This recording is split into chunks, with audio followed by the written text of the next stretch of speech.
If you need to remove a background from a photo inside Canva, the background remover tool has gotten significantly better over the past couple of years, and it's faster now too.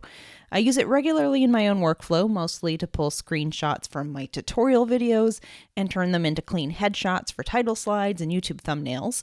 It's become one of those tools I don't think twice about anymore because it just works. Before we get into it, Background Remover is a Canva Pro feature. If you're on the free plan, you'll see the option but won't be able to access it. If you're not on Pro yet, you can start a free trial at brendacadman.com/pro. It works with your existing account and your designs all stay put. Nothing moves. There are two ways to get to Background Remover. The fastest is to select your photo and look for Background Remover in the toolbar that appears above the image. Click it and Canva processes the image immediately. If you don't see it in the toolbar, select the image, click Edit, and look for Background Remover in the Tools section of the Edit Image panel.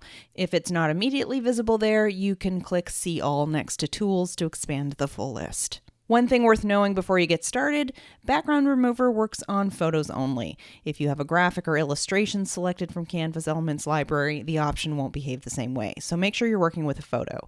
Once you click Background Remover, Canva processes the image and removes the background. For a lot of images, that one click is genuinely all you need. The result comes back clean and you're done.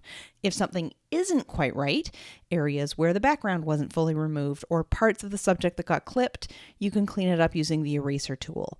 The Background Remover tool performs most reliably when there's clear contrast between your subject and the background and when the subject has defined edges. The eraser tool is there for the situations where it needs a bit of help, and between the two, you can handle most images you're likely to work with. If you're not on Canva Pro yet and want to try it out, you'll find a link for a 30-day free trial at brendacadman.com/pro.